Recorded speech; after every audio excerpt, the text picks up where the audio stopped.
नमस्कार, एक बार फिर हम हाजिर हैं आपके सामने नॉलेज की बात एक्सपर्ट के साथ सीजन 2 को लेकर। और आज हम बात करने वाले हैं श्री कुंदन कुमार लालजी साहब से, जो कि वित्तीय रिसर्च फाउंडेशन के प्रेसिडेंट है।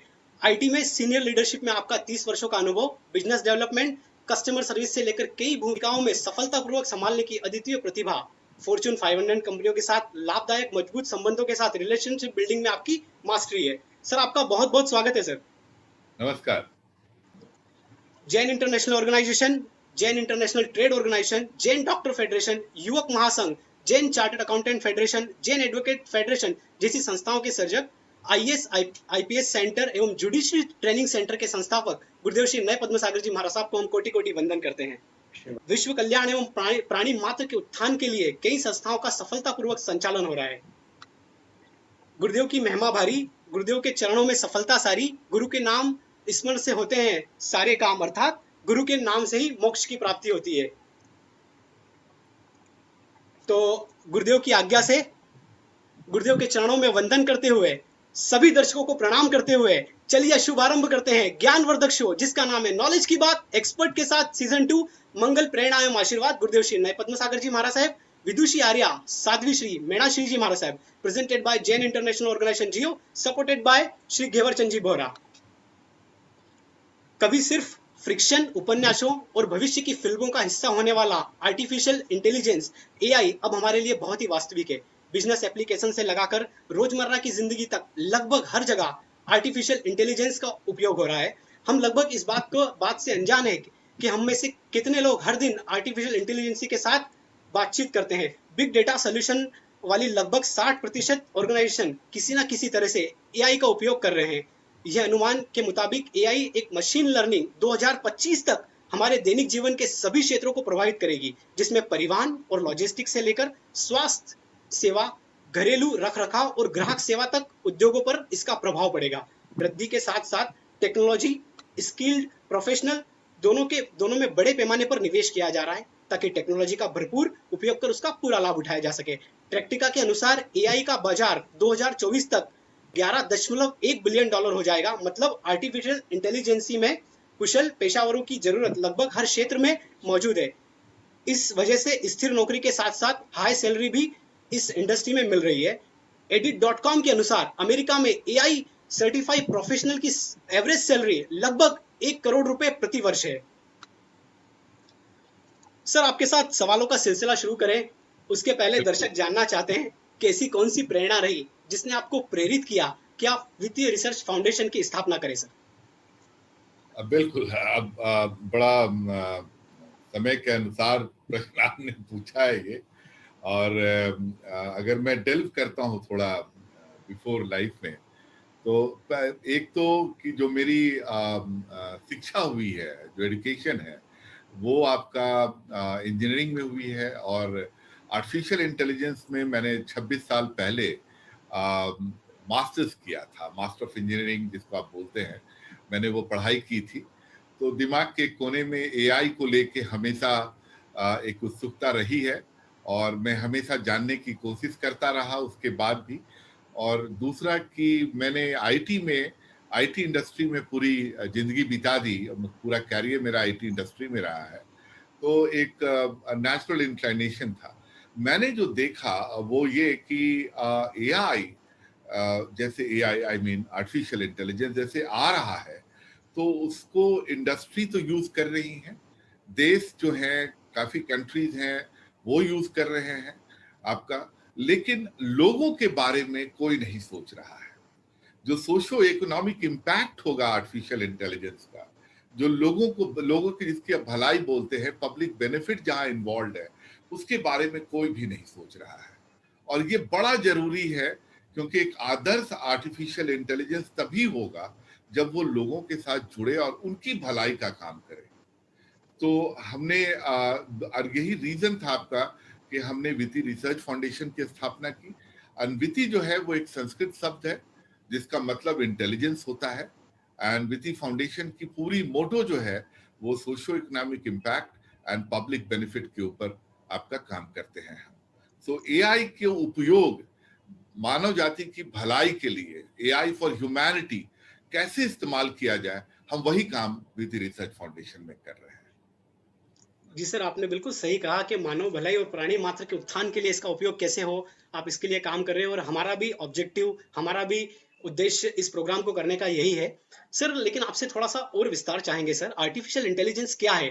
डेली रूटीन में आर्टिफिशियल इंटेलिजेंस का उपयोग कहाँ-कहाँ किया जाता है? कुंदन सर, आप थोड़ा-सा एग्ज़ाम्पल के साथ बताएँ ताकि दर्शक इस चीज़ को ज़्यादा अच्छी तरह से समझ पाएँ सर। मैं चाहूंगा कि विजय जी, मैं चाहूंगा मैं अपना स्क्रीन शेयर करूं। तो अगर आप आर्टिफिशियल इंटेलिजेंस को देखिएगा तो इसमें दो शब्द हैं जो आर्टिफिशियल इंटेलिजेंस को आज के समय में डिफाइन करते हैं। लेकिन आर्टिफिशियल इंटेलिजेंस जो अब हम लोग जब भी आर्टिफिशियल इंटेलिजेंस बोलते हैं तो जो कारण है वो ये है कि हम कोशिश जो कर रहे हैं वो अपनी अपने जैसा किसी चीज को बनाने की कोशिश कर रहे हैं, इसलिए हम उसे आर्टिफिशियल इंटेलिजेंस कहते हैं। जिस ढंग की इंटेलिजेंस हमारे अंदर है, हमारे अंदर मल्टीपल काइंड्स ऑफ इंटेलिजेंस है, स्पेशल इंटेलिजेंस है। जैसे आप गाड़ी जब चलाते हैं तो आप मैप्स को आप देखते हैं, रास्ता आप पहचानते हैं, आपको मालूम है किस रास्ते से कहाँ जाना है, क्या बेहतर होगा, और उसको गूगल मैप्स आपको सपोर्ट करता है अगर, तो वो स्पेशल आपका इंटेलिजेंस है जो हमारे अंदर है आपका। वो जानवरों में भी होता है कि वो अपना रास्ता पहचानते हैं और जाते हैं उस रास्ते पे। बट अब एआई जो है उसने गूगल मैप्स में काम करता है वो, और वो भी आपको रास्ता बताता है और बेहतर रास्ता बताता है। वो ये जानता है कि कौन सा शॉर्ट सबसे कम दूरी का रास्ता है आपके लिए, कम समय में आप कहाँ पहुंच सकते हैं, कहाँ पे ट्रैफिक है आपका, और उसको अवॉइड करता हुआ वो रास्ता आपको बता रहा है। जो ये स्पेशल इंटेलिजेंस है अब वो आर्टिफिशियल इंटेलिजेंस के पास चली गई है, और बाय द वे वो हमसे बेहतर हो गया, वो हमसे बेहतर रास्ता बता रहा है। तो ये स्पेशल इंटेलिजेंस के ऊपर में आर्टिफिशियल इंटेलिजेंस भी काम कर रही है। ऐसे इंटेलिजेंस के बहुत सारे रूप हैं, लेकिन एआई जो है आपका, वो अगर आप गूगल कीजिएगा तो बहुत सारे शब्द आपको दिखाई देंगे वहां। Neural network, planning, cognitive systems, robotics, machine learning, NLP या नेचुरल लैंग्वेज प्रोसेसिंग, ऑन्टोलॉजी, ये काफी शब्द हैं जो एआई को डिफाइन करते हैं। एआई एक बड़ा शब्द है, उसको ये डिफाइन करते हैं। और जिस जमाने में हम रह रहे हैं, जो विज्ञान जहां तक जो प्रगति किया है एआई स्पेस में, उसको हम आर्टिफिशियल नैरो इंटेलिजेंस बोलते हैं, मशीन लर्निंग का जमाना बोलते हैं।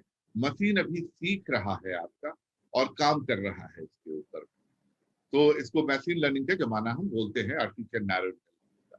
दो तरह के इंटेलिजेंस हैं आज के समय में अगर समझना चाहिए तो। एक जहां पे वो मानव को असिस्ट कर रहा है और ऑगमेंट कर रहा है, लेकिन डिसीजन हम ले रहे हैं अभी भी आपका। और एक जहां पे वो डिसीजन खुद ले रहा है और हम वहां पे नहीं है डिसीजन में, यानी फाइनल डिसीजन हम नहीं ले रहे। तो आर्टिफिशियल इंटेलिजेंस को ये दो भाग में हम तोड़ सकते हैं। जहां पे डिसीजन हम अभी ले रहे हैं और एआई हमें हेल्प कर रहा है, उसमें भी दो तरह के एआई हैं। एक जिसको हमने सिखा दिया है काम, और उस काम को वो बार बार करता है, रिपीटेटिवली करता है अगर उस काम को बिना समझते हुए, तो उसको हम हार्ड वायर्ड और स्पेसिफिक सिस्टम बोलते हैं या असिस्टेड इंटेलिजेंस बोलते हैं। वो हमें असिस्ट करता रहता है बट सीखता नहीं है आगे। और एक दूसरा भी है जो हमें असिस्ट भी करता है और आगे भी सीखता जाता है। वो हम जो डिसीजन लेते हैं, जो हम करना चाहते हैं वो करते हैं, तो उससे वो सीखता है। उसको हम ऑगमेंटेड इंटेलिजेंस या एडॉप्टिव सिस्टम बोलते हैं। वो सीख रहा है, वो एक काम को जानता है और आगे जैसे जैसे हमारे साथ काम कर रहा है वो बेहतर होता जा रहा है, इवॉल्व कर रहा है हमारे जैसा। तो उसको ऑगमेंटेड इंटेलिजेंस बोलते हैं। जहां पे हम डिसीजन नहीं ले रहे हैं और एआई अपने बलबूते काम कर रहा है, वहां भी दो है। एक हार्डवायर्ड है जिसको हम ऑटोमेशन बोलते हैं। तो आप कभी अगर किसी ऑटोमेटेड फैक्ट्री में चले जाइए, जो अधिकतर अब फैक्ट्रीज ऑटोमेट हो जा रही हैं, जैसे वॉल्क्सवैगन की फैक्ट्री अगर आप चले गए तो वहां मानव बहुत कम रह गए हैं काम करने के लिए। सारा काम मशीन कर रहा है, रोबोटिक आर्म्स कर रहे हैं। और ये जो प्रोग्रामिंग है इन रोबोटिक्स आर्म्स का, वो मानव नहीं लिखा है, हमने लिखा है। तो लीनियर एल्गोरिथम्स बोलते हैं, वो कोड हमने लिखा है। लेकिन वो जैसे गाड़ी बन रही है तो गाड़ी का दरवाजा लगा रहा है, या आपका उसका शीशा फिट कर रहा है, या इंटीरियर सीट को बैठा दे रहा है, और गाड़ी बढ़ती जा रही है कन्वेयर बेल्ट पे। और ये रोबोटिक आर्म्स अलग अलग काम कर रहे हैं। फाइनली उसने पेंट भी कर देता है और गाड़ी बनकर तैयार हो जाती है। मानव कहीं नहीं है इस काम में, इस प्रक्रिया में आपका। तो वो जो ऑटोमेशन है वो भी हार्डवायर्ड ऑटोमेशन है, सीखता नहीं है, वो एक ही काम को बार बार कर रहा है। बट सबसे जो ऑटोनोमस इंटेलिजेंस, जहाँ पे एडॉप्टिव सिस्टम्स में जहाँ हम नहीं है, वो जो है उसको लेके बड़ा आप कहिए कि काफी चिंता है उसको लेकर। उसको हम लोग ऑटोनोमस इंटेलिजेंस बोलते हैं। और उसी का जो स्वरूप है जिससे लोग डर रहे हैं और ये कह रहे हैं कि कल के दिन जब वो सेंटिएंट हो जाएगा, सेंटिएंट मेरा कहने का मतलब है कि वो हमारे जैसा हो जाएगा। हम प्रकृति की हम समझते हैं, स्पिरिचुअलिटी है हमारे अंदर, हम नेचर को अप्रिशिएट करते हैं। बड़ा सुंदर है, संध्या वक्त में या सुबह में सूरज को देख के खुश होते हैं। ये जो हमारी इंटेलिजेंस है उसको हम सेंटिएंट बोलते हैं। तो एआई जब सेंटिएंट हो जाएगा और ऑटोनोमस इंटेलिजेंस से खुद डिसीजन ले रहा है, वहां पे लोगों को खतरा महसूस हो रहा है उससे। और काफी जो चिंता है, जो आपके इंडस्ट्रियलिस्ट हैं, साइंटिस्ट हैं या थिंकर्स हैं, वो चिंता कर रहे हैं उसको लेकर, उसको हम ऑटोनोमस इंटेलिजेंस बोलते हैं। तो यही आपका 4 प्रकार है बेसिकली। मैं आपको एक एग्जांपल और दे देता हूं इसके ऊपर कि आज ये हमारे चारों तरफ है, ये कोई फ्यूचर नहीं रह गया है। हमारा बहुत सारे काम एआई कर रहा है। चाहे वो आप अमेज़न पे जाके आप कोई सामान खरीदिए, तो उसका जो रिकमेंडेशन है कि कौन सा सामान आपको खरीदना चाहिए या आपका बेहतर आपके लिए क्या होगा, वो भी आपका रिकमेंडेशन इंजन जो है वो एआई काम कर रहा है। आप अगर जाते हैं और गाड़ी जो चल रही है, ऑटोनोमस व्हीकल्स जो है वो एआई चला रहा है, ड्राइवर का काम कर रहा है वो। आप उसे कुछ शब्द दे दीजिए, तो एक जीपीटी-3 करके एक नई आई है टेक्नोलॉजी जो $147 बिलियन पे ट्रेन किया गया है। उसको आप अगर वो कितनी कुवत है उसके अंदर कि अगर उसे आप एक शब्द दीजिएगा तो वो पूरी किताब लिख देगा उस शब्द पे आपका। वो राइटर का काम कर रहा है, सोल्जर्स का काम कर रहा है। आज जो रोबोटिक्स में और ऐसे बनाए जा रहे हैं रोबोट्स जो हमसे बेहतर चल रहे हैं, हमसे बेहतर दौड़ रहे हैं, हमसे ज्यादा वजन लेके चल रहे हैं। और ये जो एक्सोस्केलेटन से रोबोटिक्स इम्प्लीमेंटेशन है, वो कल के दिन युद्ध में काम आने वाले हैं। उनको युद्ध की शिक्षा दी जा रही है। गेम एल्गोरिदम्स डेवलप किया जा रहा है कि वो कैसे लड़ाई लड़ेंगे। तो ये सोल्जर्स का काम कर रहे हैं, स्टॉक ब्रोकर्स का काम कर रही है एआई। आज के दिन में एआई की मदद से शेयर्स का काम चल रहा है और प्रिडिक्ट किया जा रहा है कि कौन सा शेयर ले और किसमें आपको फायदा होगा। और एआई काफी उसमें मदद कर रहा है कुछ कंपनीज को, और कंपनीज उसको इम्प्लीमेंट कर रही है। डॉक्टर्स का काम कर रहा है वो। हमने एक सॉफ्टवेयर बनाया है रिसेंटली ट्रिपल आईटी भागलपुर के साथ, जो कोविड इन्फेक्शन को लंग्स में पहचानता है और बताता है कि अगर हमें कोविड हुआ है तो हमारे लंग्स कितने परसेंट तक बर्बाद हो गए हैं या इन्फेक्टेड हो गए हैं at a given point of time. उसे हमने आरएमएल हॉस्पिटल में या एम्स पटना में उसको वैलिडेट किया और हमने देखा कि वो 94% एक्यूरेसी पे प्रिडिक्ट कर रहा है आपका। उसको हमने आईसीएमआर अप्रूवल के लिए ले गए हैं अभी, और हो सकता है इस हफ्ते हमें आईसीएमआर अप्रूवल भी मिल जाए उसका। तो हम उसको चाहेंगे कि हर हॉस्पिटल में हर आदमी के पास वो एक्सेस दे दी जाए, जिससे लोग, तो वो क्लिनिशियंस का भी काम कर रहा है। तो एआई हमारे चारों तरफ है आज के दिन में। बट जो समय में हम रह रहे हैं, जिस समय में आज रह रहे हैं, और जो जो कैपेसिटी एंड कैपेबिलिटी है एआई की, उसको हम नैरो इंटेलिजेंस बोलते हैं। वो थोड़ा कम समझता है और वो आपका स्ट्रक्चर डाटा पे ऑपरेट करता है। और स्ट्रक्चर डाटा मेरा कहने का मतलब है कि कंप्यूटर साइंस के लोग समझेंगे उस बात को कि जहाँ पे आपका नाम, आपका पता, आपका स्ट्रीट नेम, ये सब जो हम लेते हैं पैरामीटर, इसको स्ट्रक्चर बोलते हैं। अब वो काम कर रहा है और उसको एक काम सिखाइए, बखूबी हमसे बेहतर कर रहा है।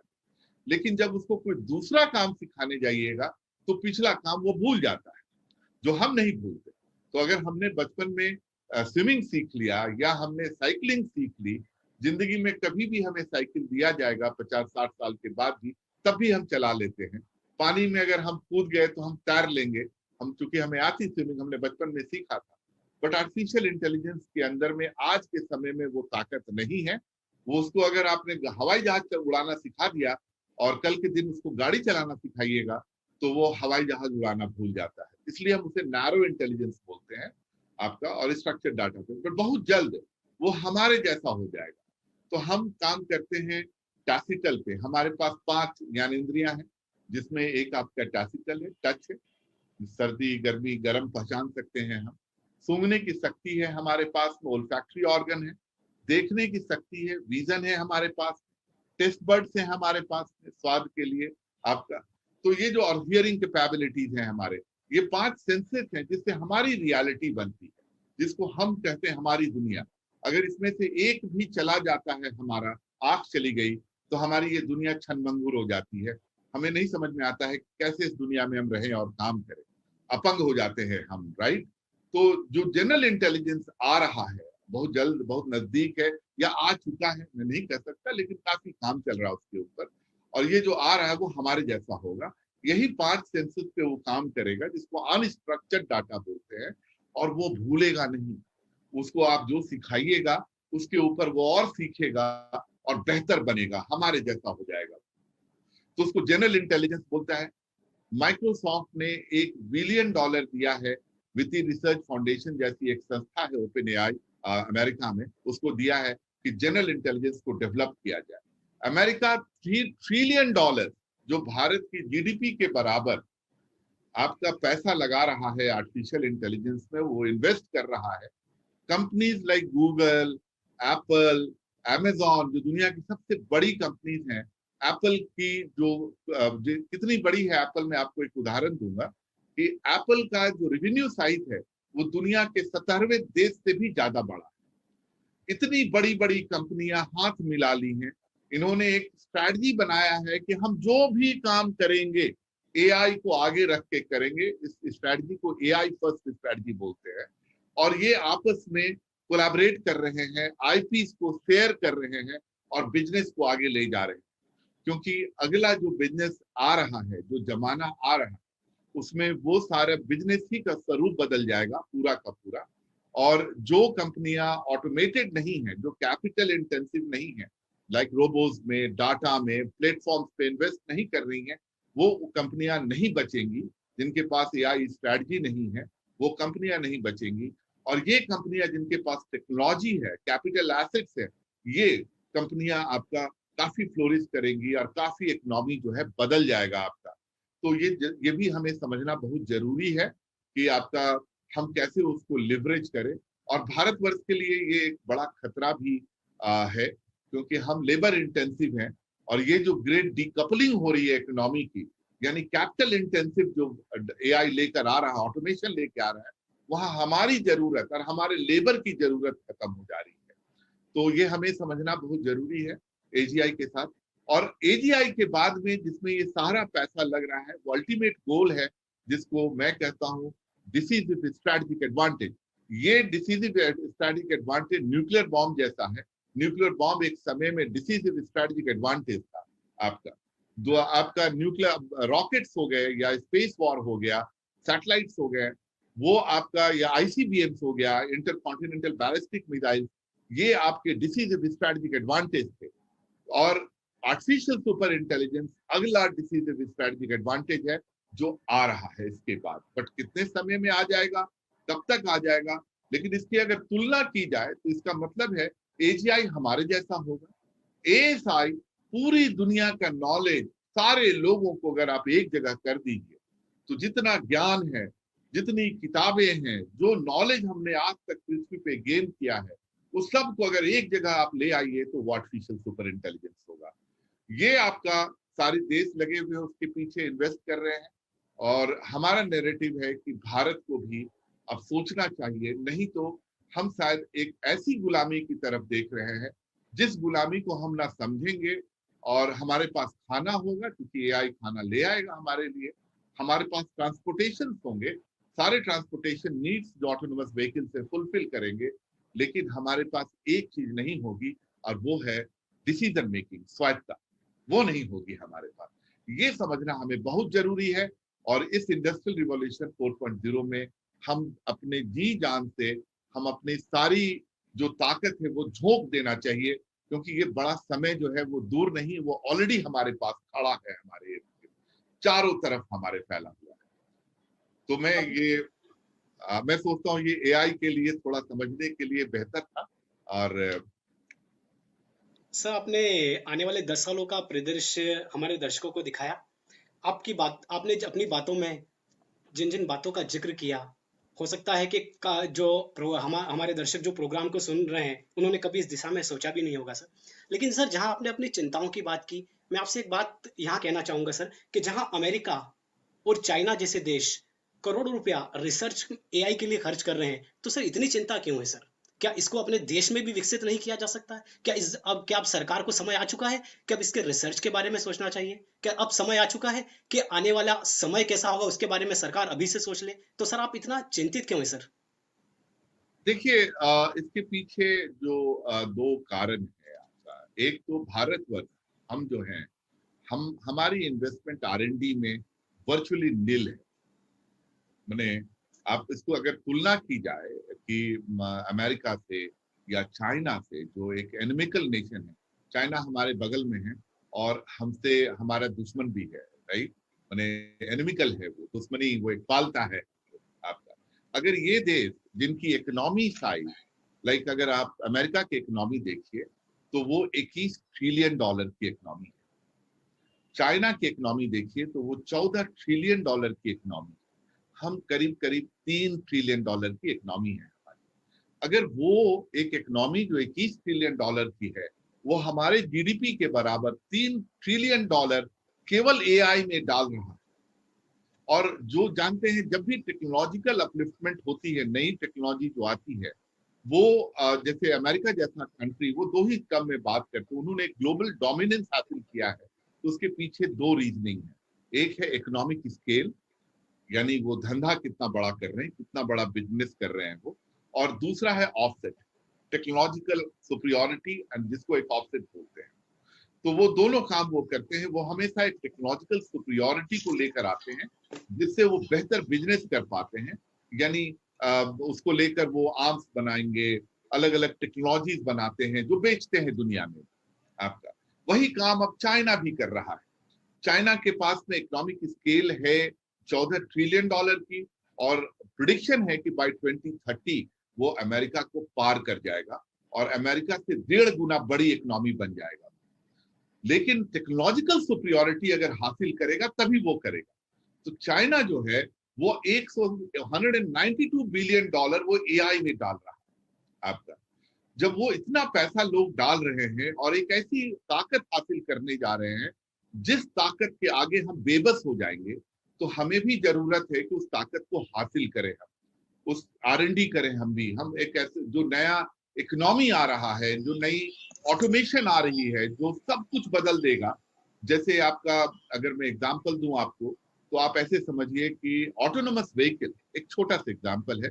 ये लेवल 3 पहुंच गया है और अमेरिका में या डेवलप्ड नेशंस में वो पिज्जा डिलीवर कर रहा है, यानी गाड़ियां खुद ब खुद चल रही हैं और एक जगह से दूसरी जगह पिज्जा डिलीवर कर रही है, राइट।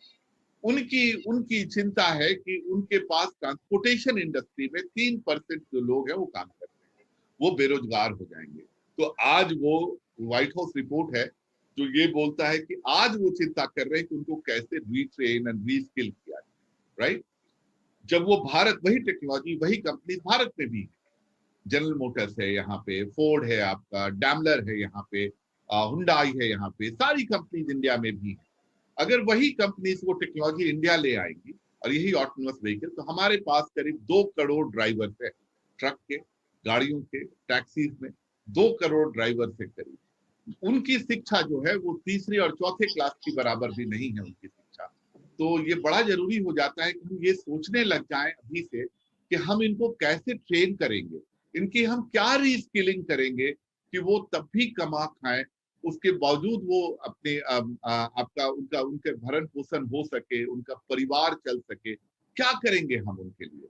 तो ये जो सोचने की प्रक्रिया है वो हमें अभी से चालू कर देनी चाहिए। उसके लिए हमें अपने ढंग से सोचना होगा, हमें अपने ढंग से इनोवेट करना पड़ेगा। उसके लिए उनकी टेक्नोलॉजी लेके हम नहीं इनोवेट कर पाएंगे, हमें अपना भी सोचना पड़ेगा। तो इसलिए बड़ा जरूरी है कि वो एक रास्ता है समझने का और सोचने का, जहां बेरोजगारी और नौकरियां हैं, ऑटोमेशन ले जाती हैं, और ये नौकरियां ले जाती हैं ऑटोमेशन, उनका पहला इम्पैक्ट होता है। और नई किस्म की नौकरियां भी आती हैं एआई नई किस्म की नौकरियां ला रहा है, डाटा एनालिटिक्स, एआई एनालिस्ट, इन किस्म की नौकरियों को ला रहा है। तो हमें वो भी सोचना है कि उन नौकरियों की तरफ हम कैसे उन्मुख करें अपने लोगों को, कैसे समझाएं, कैसे रीट्रेन करें, रीस्किल करें कि वो उन नौकरियों की तरफ बढ़ जाए जो आ रही है आपका। तो ये जो सारी चीजें हैं उनको हमें समझना होगा और वो एक चिंता का विषय बन जाता है। मैं एक एग्जांपल और देता हूं before I will close this topic आपका, कि अब प्रिसीजन, आईबीएम उसको प्रिसीजन एग्रीकल्चर बोलती है। अब प्रिसीजन एग्रीकल्चर में एआई जो है वो बीज को बो भी रहा है और डाटा लेकर वो weather.com, और उनको मालूम है कि कब कितना पानी पड़ेगा, वो उसको ग्रो भी करा रहा है। कौन सी बीमारियां हो सकती है वो जानता है, क्या न्यूट्रिएंट देना चाहिए वो उसके अनुसार खाद भी डालता है। अगर वीड्स हो गए तो वो वीड्स को निकाल भी लेता है, वो भी है आपका वीड्स भी निकाल रहा है। ड्रोन बेस्ड टेक्नोलॉजी के कीड़े होते हैं तो उन कीड़ों को मार दे रहा है जो उस फसल का नुकसान पहुंचाएंगे, और उन कीड़ों को छोड़ दे रहा है जो फसल को नुकसान नहीं पहुंचा रहे हैं। आपका उसको ग्रो कर रहा है, प्रोसेस कर रहा है, यानी धान से चावल बना रहा है, और उसके बाद खाना भी बना के आपको परोस दे रहा है। प्रिसीजन एग्रीकल्चर आप समझिए कि ये तो हमारी इकोनॉमी जो फार्मर्स पे डिपेंडेंट है, हमें वो चिंता करना चाहिए आज के समय में कि हमें ये जो हमारे फार्मर्स हैं, किसान हैं, जो गांव में हैं और शायद कम पढ़े लिखे हैं आपका, उनके लिए हम क्या करें और किस ढंग की टेक्नोलॉजी हम लेकर आए कि उनकी जो फसल की बढ़ोतरी है वो हो, जिसको आप हरित क्रांति बोलिए या ग्रीन रिवॉल्यूशन है, वो एआई से हम कैसे अचीव करें। वो अमेरिका नहीं सोचेगा हमारे लिए, हमें सोचना होगा हमारे लिए। तो वो जो इनोवेशन थे वो हमें अपने लैब्स में, इंस्टीट्यूशंस में, गवर्नमेंट फंडिंग के थ्रू, फाउंडेशन, जियो जैसी फाउंडेशन के थ्रू हमें अभी से सोचना और उस पर काम करना चाहिए हमें वो, और उस टेक्नोलॉजी को हम विश्व में ले जा सकते हैं कल के दिन। तो ये एक बड़ा चिंता है और उस पर हमें काम करना चाहिए। सर आपने बहुत सही कहा कि चिंता तो करनी होगी सर, क्योंकि इसके अंदर जहां हम देख रहे हैं चुनौतियां हैं तो अवसर भी बहुत है सर। सर मैं आपसे शिक्षा के बारे में, व्यापार के बारे में, जो बदलाव आने वाले हैं उसके बारे में बात करूं, उससे पहले हम गुरुदेव का मार्गदर्शन लेंगे। गुरुदेव, आर्टिफिशियल इंटेलिजेंस मतलब एक मशीनी दिमाग है, हमारा लगभग सब काम करेगा। पर मानव दिमाग जो ईश्वर ने बनाया है वो अपने आप में सुपर इंटेलिजेंट है। गुरुदेव, कहीं आने वाले समय में मशीनरी दिमाग हमारे मानवीय दिमाग पर हावी ना हो जाए, इसके लिए अध्यात्म और धर्म के साथ लेकर कैसे दोनों का सामंजस्य बनाया जा सकता है गुरुदेव? बहुत सही है। जिस तरह से टेक्नोलॉजी आगे बढ़ रही है और एआई की भूमिका अभी 4G, 5G, 6G और 7G तक जब पहुंच गया, तब इसका भयानक रूप मानव सभ्यता के सामने आएगा। और एक अपेक्षा से कहा जाए तो मानव सभ्यता के लिए सबसे बड़ा खतरा कोई है, सबसे बड़ा भय कोई है, तो वो एआई है। हालांकि टेक्नोलॉजी के दुनिया में ये बहुत अच्छा है, बहुत आगे है, और जिस तरह से चाइना इसके अंदर बहुत तेजी से आगे बढ़ रहा है और अमेरिका, पूरे विश्व को शायद इनका गुलाम बनना पड़ेगा यदि वो देशों ने नहीं सोचा तो। सारे सैन्य उनके रहेंगे, सारे किसान रहेंगे, सारे ड्राइवर, मतलब समझिए मैं जो अंदाज देख रहा हूं उसके हिसाब से देश की 65% जॉब चली जाएगी, वो एआई कर लेगा। परंतु एआई के कुछ माइनस पॉइंट है। ड्राइवर वो गाड़ी चला रहा है और बीच में कोई इंसान आ गया तो एआई का ड्राइवर उसको नहीं बचा पाएगा, उसको उड़ा देगा। वैसे रोड नहीं है, वैसे रोड बनाने पड़ेंगे, वैसा बजट लाना पड़ेगा। तो ये सब चीजों के ऊपर, प्लस और माइनस के ऊपर चिंतन जरूरी है। और एआई जितना आगे बढ़ता जा रहा है उसी अनुपात से, क्योंकि क्लाउड के अंदर सारा नॉलेज एआई के रोबोट को मिल जाएगा। हमारे पास लिमिटेड नॉलेज है, उसके पास बहुत बड़ा ज्ञान है, वो कहीं से कुछ भी ढूंढ के ले लेगा। गूगल में जितना है तो एआई के दिमाग के अंदर आ ही जाएगा, उस रोबोट के अंदर। तो वो चीजें भी बड़ी चिंता का विषय है। जो एक आशा की किरण है वो है एआई के द्वारा निर्मित जो भी व्यवस्थाएं हैं, रोबोट वगैरह, उसमें इमोशन नहीं, उसके अंदर संवेदनशीलता नहीं है, और वो लाना अशक्य प्राय लग रहा है। तो इन विषयों के ऊपर संवेदनशीलता, इमोशन, और इमोशन के आधार पर ही सारी दुनिया अलग अलग दृष्टिकोण से आगे बढ़ती है। तो एक अच्छा पहलू है, लेकिन ये बुरे पहलू भी बहुत ज्यादा है।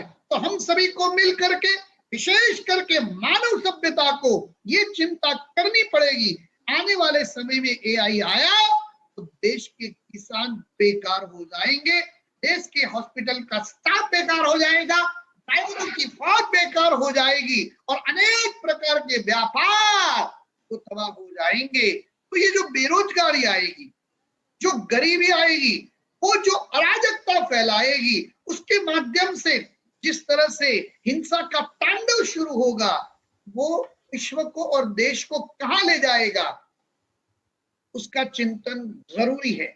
मैं कुंदन लाल जी की बात से सहमत हूं। भारत सरकार ने इस दिशा में अभी सोचना शुरू किया है और थोड़ा बहुत इन्वेस्टमेंट शुरू किया है। हम बहुत पीछे रह जाएंगे। भारत यदि आगे नहीं रहा तो विश्व को बचाना मुश्किल है, क्योंकि वहां पर इमोशन की बातें नहीं है, पाप पुण्य सदगति दुर्गति की बातें नहीं है। वहां पर विश्व को खुशहाल कैसे बनाना, ऐसी कोई बातें नहीं है।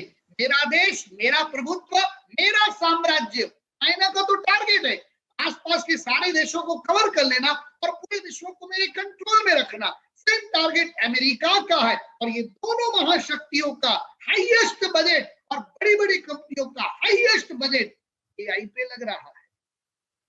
भारत में सबसे बड़ा प्लस पॉइंट है, भारत के लोगों के पास जो दिमाग है, उस दिमाग का यदि सरकार सकारात्मक उपयोग करते हुए एआई के अंदर कम इन्वेस्टमेंट में भी बहुत बड़े फायदे ले सकता है और उनके साथ कंपटीशन में भी आगे रह सकता है। और भारत के पास जो प्राचीन ऋषि मुनियों का ज्ञान है, उन ज्ञान के माध्यम से वो एआई को इस दिशा में मोड़ सकता है जो विश्व के अंदर पवित्रता की, सभ्यता की, संस्कृति की और अध्यात्म की क्रांति ला सकता है। तो इन बिंदुओं पर भी सभी को गंभीरता से सोचना चाहिए।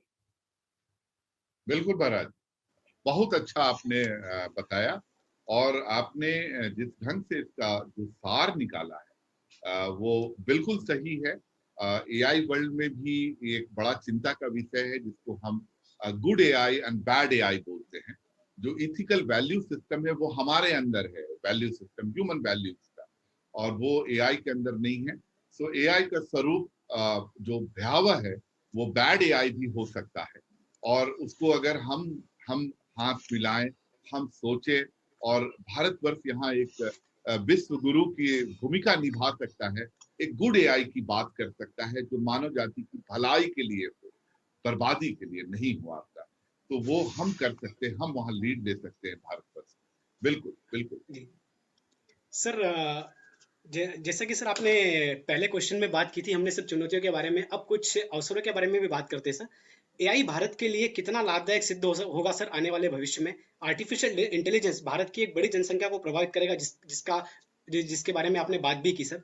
इसके लिए हमारी सरकार और शिक्षाविदों को क्या क्या कदम उठाना चाहिए सर? आपको लगता है कि इसको पाठ्यक्रम में भी शामिल कर लेना चाहिए सर?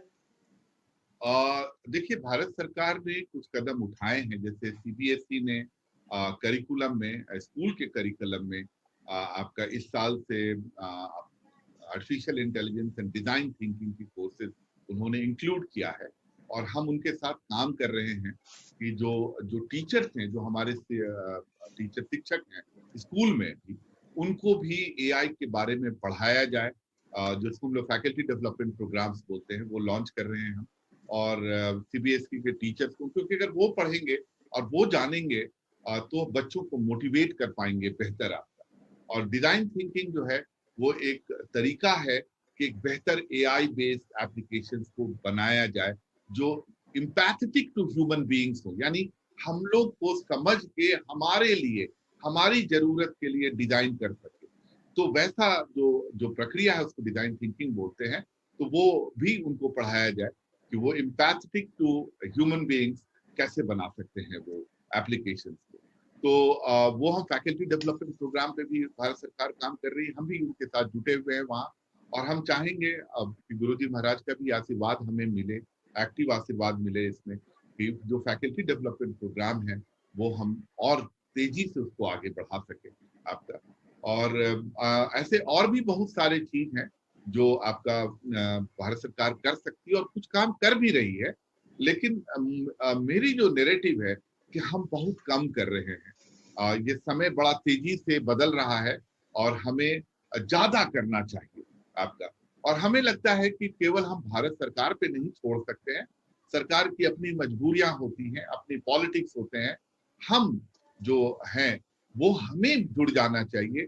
हमें जो इंडस्ट्रीज है, हमारी हमारी यूनिवर्सिटीज है, हमारे स्कूल्स हैं, और ये जो है ये इन सारों को फाउंडेशन है, लाइक जियो फाउंडेशन है आपका, इन सारों को भी जुड़ जाना चाहिए कि इस प्रक्रिया में हम बहुत तेजी से आगे बढ़ें। हम लोगों को रिसर्च के लिए, लोगों को स्टार्टअप्स के लिए आपका मोटिवेट करें, उनको हम आगे ले जाएं उनको उस क्षेत्र में। तभी हम दुनिया में कभी कल के दिन खड़ा हो सकेंगे, इन टेक्नोलॉजीज को हासिल कर सकेंगे। ये बड़ा जरूरी है आपका कि हम भी इन्वेस्ट करें आपका, और वही काम हम कर रहे हैं।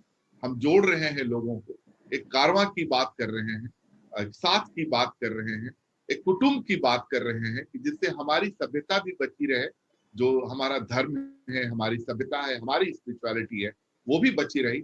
और हम, मुझे तो लगता है कि जो हमारा धर्म, हमारी सभ्यता जो है, उसकी जरूरत है एआई की दुनिया।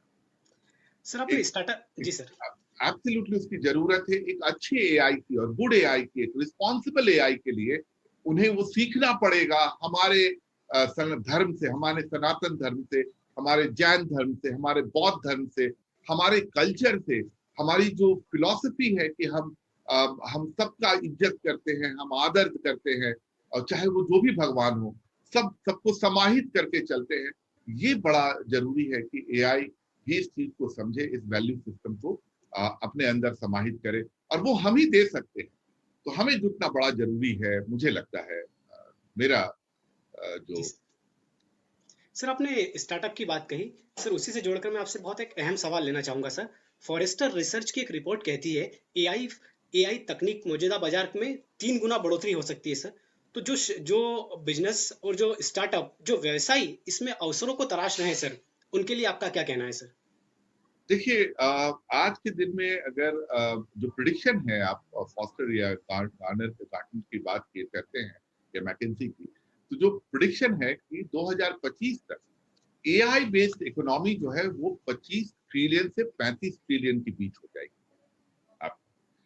आप आज के दिन देखिएगा कि ये एआई जो है उसे एडॉप्टिव एआई, यानी कि वो एआई ऑलरेडी इंडस्ट्री ने एडॉप्ट कर लिया है। तो कोई भी बिजनेसेस है, कोई भी कंपनियां हैं, जो इंडस्ट्री है, वो एआई को लिवरेज कर रही है आज के दिन। और हम लोग भी काफी कंपनीज के साथ काम कर रहे हैं, अलग अलग डायरेक्शन में, बट एआई को वो छोटे या बड़े स्तर पे ऑलरेडी अमलगमेट कर रहे हैं, और वो एक काफी अपॉर्चुनिटी भी जनरेट कर रहा है आपका। तो अगर वो अपॉर्चुनिटी, लेकिन उस अपॉर्चुनिटी को पकड़ने के लिए बड़ा जरूरी है कि हमारे बच्चे जो भी हैं, उनको हम बताएं इस टेक्नोलॉजी के बारे में, उनको इस रास्ते ले जाए जल्दी से, टेक्नोलॉजी के डायरेक्शन में। एल्गोरिदम्स की अंडरस्टैंडिंग है, डाटा एनालिटिक्स की अंडरस्टैंडिंग है, टूल सेट्स की अंडरस्टैंडिंग है, वो उनको हम दें, और उनको हम स्टार्टअप की ओर उनको हेल्प करें, उनको हैंड होल्ड करें, और उनको स्टार्टअप की ओर ले जाएं। और आप एक बात मैं बड़ा मानता हूं कि जो अगला जनरेशन होता है वो पिछले जनरेशन से ज्यादा स्मार्ट होता है। So our next generation is smarter than the last one. हमारे बच्चे हमसे ज्यादा बेहतर समझते हैं, और उनको अगर हम हैंड होल्ड करेंगे तो वो काफी स्टार्टअप जनरेट कर सकते हैं। दुनिया में मैक्सिमम स्टार्टअप आज के, अगर टॉप 100 स्टार्टअप आप एआई में लीजिए तो वो अमेरिका में है। अभी चाइना उसको बड़ा तेजी से, जर्मनी पिकअप कर रहा है, यूके पिकअप कर रहा है, स्विट्जरलैंड एआई हब बन गया है आज के समय में आपका। इतनी छोटा सा देश जो हमारे एक राज्य के बराबर भी नहीं है, वो एआई हब बन गया है स्विट्जरलैंड। उन्होंने काफी इंस्टीट्यूशन खोल दिए, काफी जगह उन्होंने सेंटर बना दिए, वहां वो स्किल डेवलपमेंट कर रहे हैं, रिसर्च कर रहे हैं, स्टार्टअप इंक्यूबेट कर रहे हैं एआई पे। हमें वो सीखना होगा जल्द से जल्द, और करना होगा वो, क्योंकि वो बड़ा जरूरी है। तभी हम इस रास्ते में अपने बच्चों को ले जा सकेंगे, तभी वो एक टेक्नोलॉजिकल अफिएबल हम अचीव कर पाएंगे, तभी हम इस इंडस्ट्री के रास्ते को पकड़ पाएंगे। हम छूट गए हैं, करीब करीब 2 डिकेड से हम पीछे हैं आज के दिन में टेक्नोलॉजी। सर आपने बहुत अच्छी तरह से इस प्रश्न पर प्रकाश डाला सर। लेकिन मैं एक बार फिर आपसे यही पूछना चाहूँगा सर कि जो भारतीय युवा है, जो तकनीक क्षेत्र में अपना ज्ञान रखते हैं, जो टेक्नोलॉजी को जानते हैं, अगर उन्हें स्टार्टअप करना है सर, तो ऐसी कौन-सी 3 चीज़ें हैं जिनका उन्हें विशेष ध्यान रखना चाहिए और कहाँ से वो शुरुआत करें सर? देखिए, जो बच्चे स्टार्टअप में जा रहे हैं, जो एंटरप्रेन्योर्स हैं, जो बनना चाहते हैं, और एआई की दुनिया में वो अगर एंटरप्रेन्योर बने तो ज्यादा बेहतर होगा। एक एक हमारी मेंटालिटी, जो भारतवर्ष की मेंटालिटी रही है, हम नकल करने में बड़े अच्छे हैं। तो अगर अमेज़न बनता है तो हम यहाँ फ्लिपकार्ट बना लेते हैं, आपका टाटा क्लिक बना लेते हैं, वो ई कॉमर्स बिजनेस में हम नकल करते हैं। हम ओरिजिनल थॉट प्रोसेस को नहीं लाते हैं आगे में। इसलिए फेसबुक अमेरिका में बनेगा, हम उसकी नकल करेंगे। टिकटॉक चाइना में बनेगा, हम उसकी नकल करेंगे। व्हाट्सएप अमेरिका में बनेगा, हम उसकी नकल करेंगे। समझे? तो हम नकल ही करते रहते हैं, जो एआई की दुनिया में आपका उचित नहीं है और हमें कहीं का नहीं छोड़ेगा। तो बड़ा जरूरी है कि हमारे बच्चों को जो भी काम करें वो ओरिजिनल थॉट प्रोसेस के साथ करें, और कुछ ओरिजिनल थॉट प्रोसेस को बिजनेस में कन्वर्ट करें। और काफी कुछ है, काफी कुछ हो रहा है जो हम कर सकते हैं। तो उन चीजों को उन्हें समझना होगा, उनको पकड़ना होगा। दूसरा है कि हमें हर स्तर पे इन बच्चों को हैंडहोल्ड करना पड़ेगा।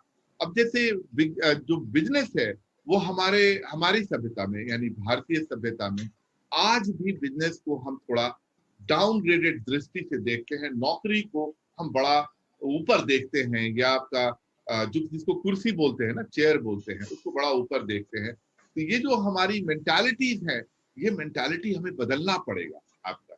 ये आपका और हमें बच्चों को उन्मुख बिजनेस की ओर करना पड़ेगा।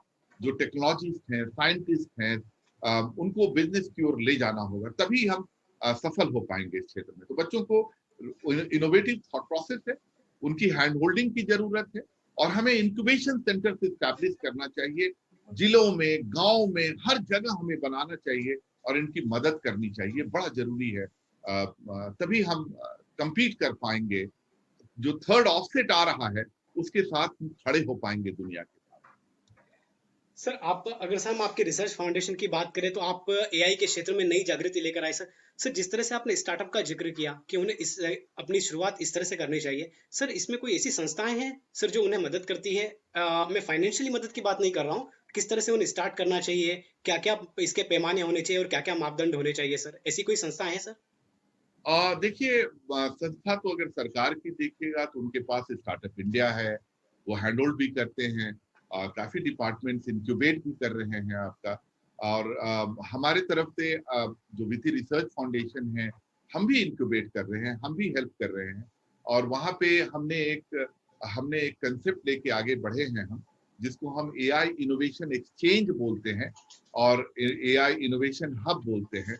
तो हम जो विश्वविद्यालय है, जो एकेडमिया है, इंस्टीट्यूशंस है, उनको बोल रहे हैं कि आप एक हब बनाइए अपने यहाँ।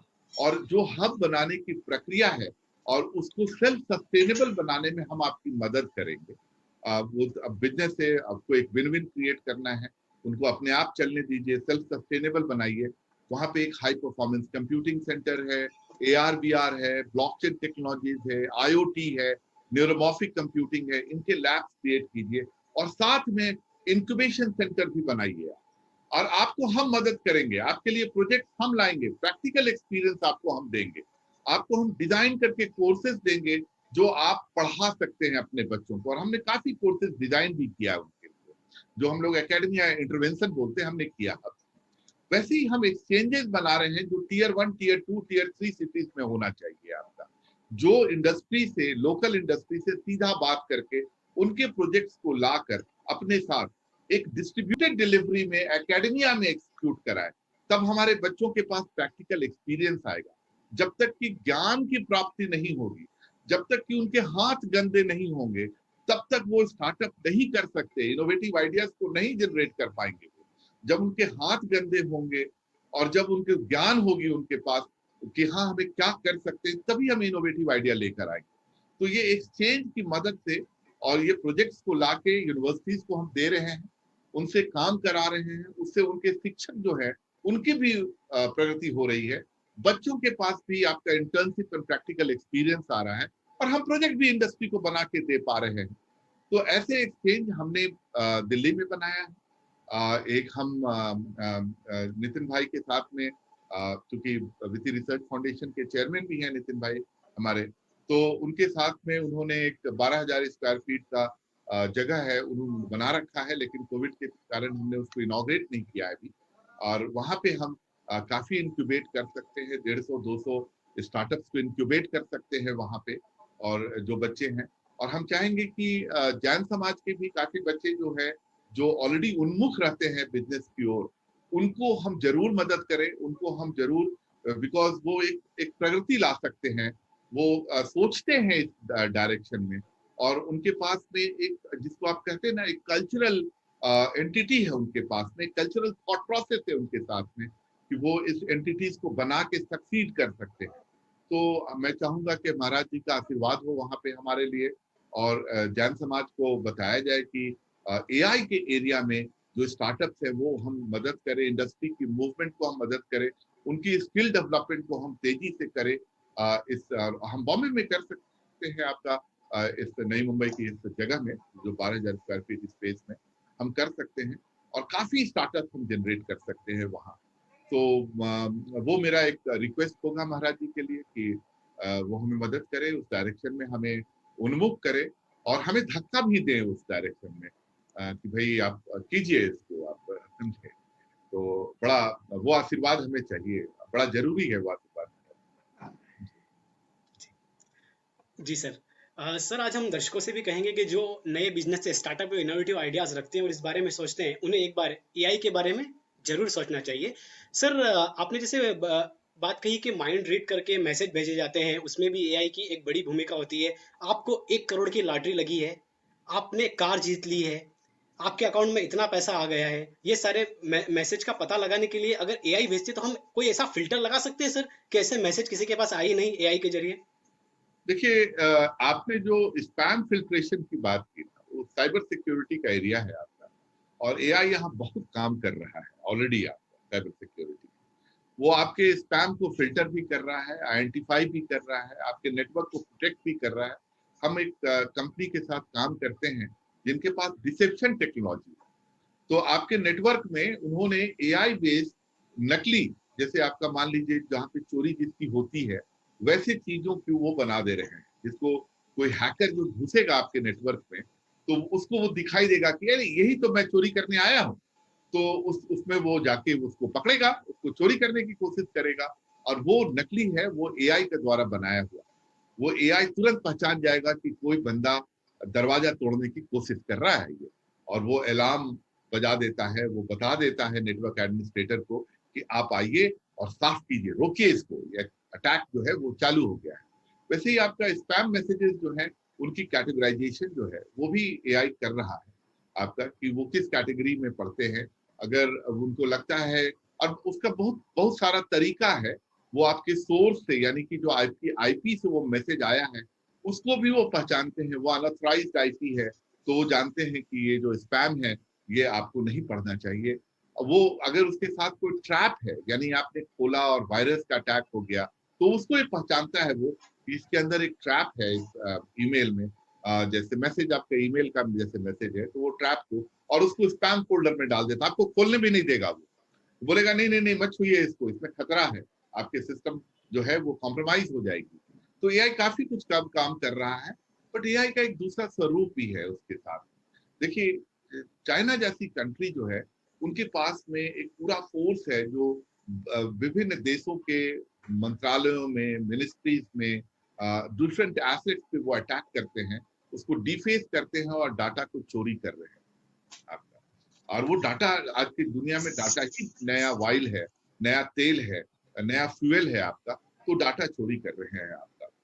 तो उनको रोकने के लिए हमें जो टेक्नोलॉजीज है, ये तो टेक्नोलॉजीज अवेलेबल है, हमें और कुछ काम करना पड़ेगा, एग्रेसिव एआई जो है बनाना पड़ेगा, कि हम केवल रोके ही नहीं, हम उनको बताएं, हम वापस उन पे अटैक करें, वो कुव्वत होनी चाहिए, और उनको बताएं कि अगला बार आइएगा तो हम रुकेंगे नहीं, हम भी आपके पास पहुंच जाएंगे।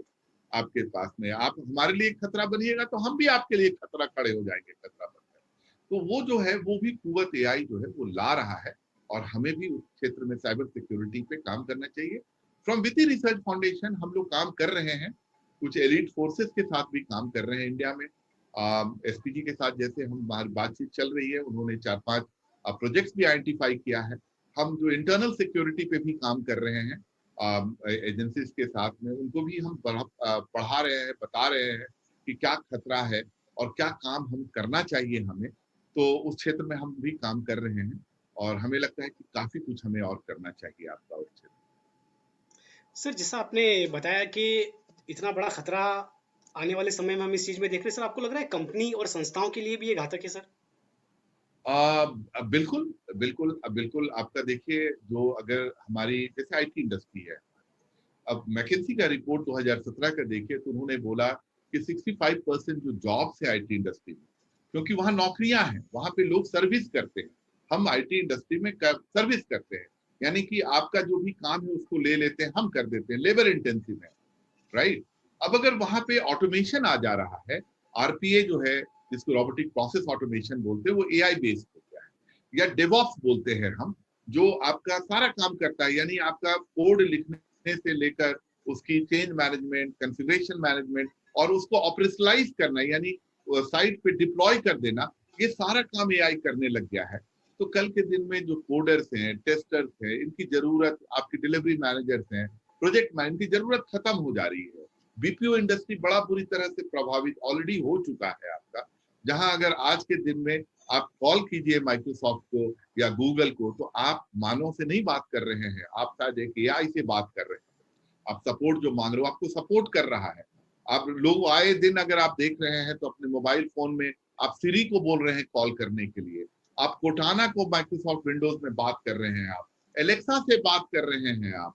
तो ये जो एनएलपी है, ये इसको नेचुरल लैंग्वेज प्रोसेसिंग बोलते हैं, वो आपका जो है वो इतना प्रभावी होता जा रहा है, इतना बेहतर होता जा रहा है कि एक तो हम समझ ही नहीं पाएंगे कि हम मानव से नहीं बात कर रहे हैं, अब हम एआई से बात कर रहे हैं, समझे। तो ये पूरी दुनिया का जो बदल रहा है स्वरूप आपका, उसमें ये बड़ा प्रभावी आपका होता जा रहा है एआई। सर आपने बहुत सही कहा कि आने वाले टाइम में ये चीज़ काफ़ी होगी और इसको सोचना चाहिए। और अभी तो सर मुझे भी डर लगने लगा कि ऐसा नहीं हो कि एआई आ जाए, सवाल पूछने लगे और इंटरव्यू होने लगे। और जब ऐसा होता है तो हम गुरुदेव की शरण में जाते हैं, गुरुदेव का मार्गदर्शन लेते हैं। गुरुदेव आज से लगभग 10 से 15 साल पहले हमें 100 से 200 नंबर तक याद रहते थे। जब मोबाइल आया तो वे नंबर घटकर 10 से 15, 5, 4, 3, 2, 1 तक भी आ गए। गुरुदेव आर्टिफिशियल इंटेलिजेंस जहां एक और हम काम में परफेक्शन लाएगा, वहीं मानव की ओरिजिनलिटी और क्रिएटिविटी के ऊपर खतरा है। हमारी मेंटल एबिलिटी या कहें कि हमारी मानसिक योग्यता को खत्म कर सकता है। गुरुदेव हम ऐसा क्या करें कि आर्टिफिशियल इंटेलिजेंस के साथ हम अपने इंटेलिजेंस को भी बनाए रखें? सही बात है, ये तो बना रहेगा, उसमें कोई दो राय नहीं है, परंतु विश्व में इसका उपयोग कितना हो पाएगा, खुद के जीवन के लिए इसका उपयोग कितना हो पाएगा, वो सबसे बड़ा प्रश्न चिन्ह है। और इसीलिए जो अपना संवाद जो चल रहा है उसमें गुड एआई और बैड एआई, ये बहुत अच्छा शब्द है और हमें एआई को गुड एआई की ओर ले जाना चाहिए। जो इमोशन है, हमारी वैल्यूज है, और उसके साथ साथ जो समग्र विश्व का ज्ञान, 14 रज्जुलों का ज्ञान, चारों गति और पंचम मोक्ष गति, उन ज्ञान के आधार को उस रिसर्च के अंदर यदि डाल दिया जाए तो बहुत बड़ा परिवर्तन आ सकता है। तो जैसे आपने कहा, आईटी की टीम बेकार हो जाएगी, कॉल सेंटर बेकार हो जाएंगे, वकीलों की जमात भी बेकार हो जाएगी और सारे चार्टर्ड अकाउंटेंट भी बेकार हो जाएंगे। ये बहुत बड़ा खतरा भी है। लेकिन उसके अंदर यदि वैल्यूज को, इमोशन को, उन बातों को प्रॉपर तरीके से रख दिया जाए तो मानव सभ्यता के लिए बहुत हित है। विश्व में काफी लोग ऐसे हैं जो चाहते हैं 700 करोड़ की विश्व की आबादी 50 करोड़ तक पहुंच जाए, यानी वो 650 करोड़ लोगों को मार देना चाहते हैं। कोरोना भी इसका एक शुरुआत का कदम है। इसलिए ये बहुत गंभीर विषय है और भारत को इस दिशा में सकारात्मक सोचना चाहिए। सरकार को, बड़ी बड़ी कंपनियों को, बड़ी बड़ी इंडस्ट्रीज को इस विषय पर गहराई से सोचना चाहिए। ऐसा नहीं वक्त रहते हमने नहीं सोचा तो पछतावे के दिन आएंगे। लेकिन एक और आशा की किरण है, भाग्य, तकदीर और लक वो एआई नहीं बना सकता। सब डेवलप हो सकता है, लक डेवलप नहीं हो सकता। और लक डेवलपमेंट व्यक्ति के अपने कर्मों पर आधारित तो होता है।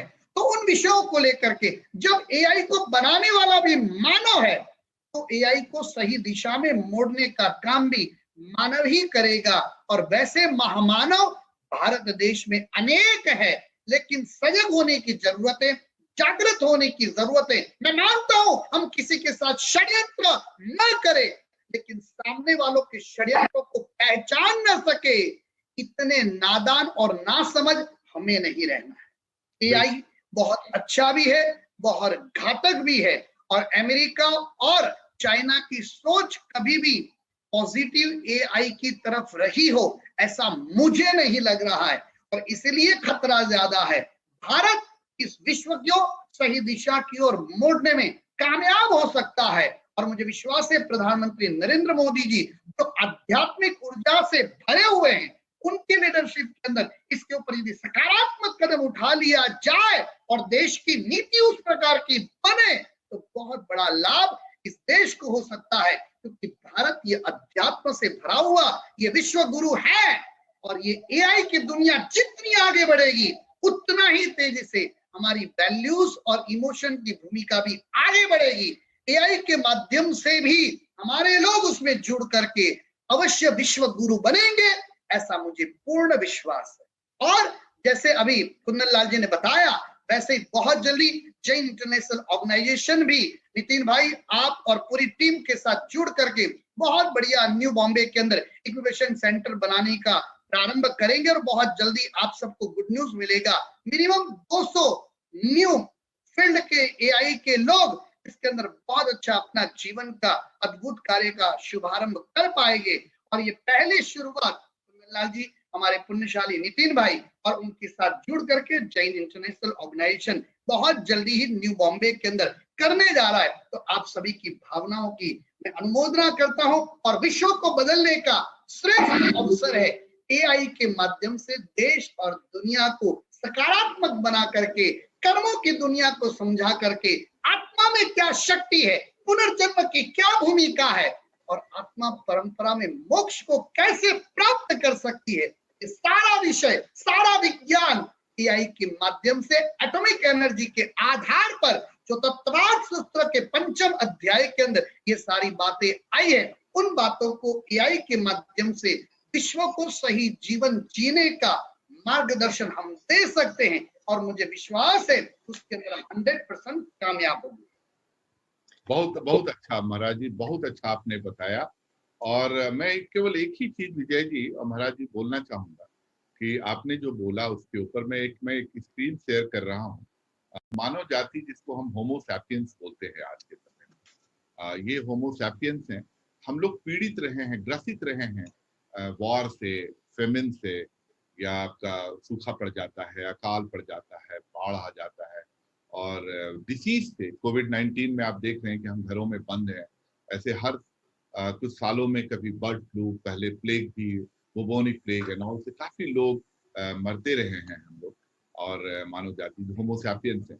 बट जो टेक्नोलॉजी अवेलेबल हुई है और एआई है जो आपका, वो एआई हमें एक नई दुनिया की तरफ ले जा सकता है, और जिसको हम, और हमें मानव जाति को, होमो सैपियंस को होमो ड्यूस बना सकता है। और होमो ड्यूस जो है, जो शब्द है, उसका मतलब है आपका कि हमें वो आपका इमोर्टैलिटी की ओर ले जाएगा, यानी कि हमारी आयु को बढ़ा सकता है, विज्ञान में हेल्प कर सकता है हमें। हैप्पीनेस इंडेक्स, यानी हम कितना खुश रह सकते हैं, जो भी हम करें उसमें कितना खुश रह सकते हैं, उसमें एआई हमें मदद कर सकता है। और हमारी डिविनिटी की ओर, यानी हम कितना ज्यादा स्पिरिचुअल हो सकते हैं, वहां हमें वो मदद कर पाएगा। तो हमें वो देवता बना सकता है, जो इमोर्टैलिटी, यही हमारे पास कमी है। हमने मशीन ने वो उन सारी तबाही के मंजर्स को तो हमने बना लिया है, स्टार वॉर्स, एटॉमिक बॉम्ब, ये सब तो बना लिया हमने। अब हमें जरूरत है इमोर्टैलिटी की, एक लॉन्गेविटी की, so that death is not imminent. दूसरा आपका हमें जरूरत है खुशी की, हैप्पीनेस इंडेक्स की, हमें मानव जाति को खुशी की ओर ले जाना चाहिए।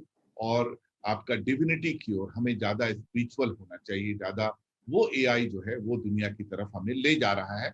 और हम चाहेंगे कि एक कदम हम बढ़ाएं, और ये सही जो समझ है हमारी, और बिल्कुल जो भारतीय सभ्यता है, हम लोग हैं, और जो महाराज जी ने बोला महामानव, हमारे यहाँ काफी छुपे हुए हैं, काफी लोग हैं, उनको जुड़ने की जरूरत है, समझने की जरूरत है एक दूसरे को, और ये इस रास्ते में ले जाने की जरूरत है। तो सरकार भी चलेगी हमारे साथ, इंडस्ट्री भी चलेगी हमारे साथ, एकेडमिया भी चलेगी हमारे साथ तब। तो ये जुटना बड़ा जरूरी है, और हम चाहेंगे कि इसकी मार्गदर्शन महाराज जी करें हमारी कि कैसे। बिल्कुल बिल्कुल, और कुंदन लाल जी आपने सही कहा, नौकरियां तो बेकार हो सकती है, वैल्यूज से हम उसको भी डेवलप कर पाएंगे, लेकिन एआई से बहुत बड़ा खतरा लग्न जीवन को लेकर के भी है। बिल्कुल, शादी की व्यवस्थाओं पे भी बहुत बड़ा प्रश्न चिन्ह आने वाला है, बिल्कुल, और उसके लिए भी सकारात्मक सोच वाले लोग एआई में नहीं रहे, बहुत डिफिकल्टियां सामने दिख रही है। तो इन विषयों को लेकर के भी आज पहली बार जियो के प्लेटफॉर्म से ये भाई आपने मंथन शुरू करवाया है। ये कारवां निरंतर आगे बढ़ता रहना चाहिए, और जियो जैसी अनेक संस्थाएं, समाज की अनेक संस्थाएं, सरकार और विभिन्न इंडस्ट्रीज के लोग जो भारत के अंदर मानव महामानव के साथ मिल करके ये सकारात्मक सोच, ये वैल्यूज, ये सच्चा इमोशन और हमारे जो भारतीय संस्कृति के धर्म ग्रंथ हैं उनके माध्यम से विश्व को सही दिशा की ओर ले जाएंगे तो अद्भुत परिवर्तन अवश्य संभव है। गुरुदेव, आपके आशीर्वाद, आपकी कृपा से ही हम इस शो को लेकर के आते हैं। आपका आशीर्वाद हम पर ऐसा ही बना रहे, और हम इसी कड़ी में बहुत सारे शो हमारे दर्शकों के लिए लेकर आए। सर, आज हमें आपको बहुत सुनना था, बहुत बात करनी थी सर। काफी सवाल है जो मैं आपसे पूछ नहीं पाया, लेकिन समय की मर्यादा के कारण आज मैं आपसे विदा लूंगा, लेकिन गुरुदेव से बात करेंगे, और जैसे गुरुदेव ने जैसा आदेश दिया है, बहुत जल्दी एक सुपर एपिसोड एआई के ऊपर हम जरूर लेकर आएंगे। गुरुदेव, आपको बहुत बहुत वंदन गुरुदेव। सर, आप हमसे जुड़े, आपने इतना कीमती समय निकाला और इतनी महत्वपूर्ण जानकारी हमारे दर्शकों को बहुत दी। विद्वान है, बहुत विद्वान है, बहुत विद्वान है। जी जी गुरु जी, मुझे पूरा भरोसा है गुरु जी के सारे दर्शक इसका पूरा पूरा लाभ उठाएंगे।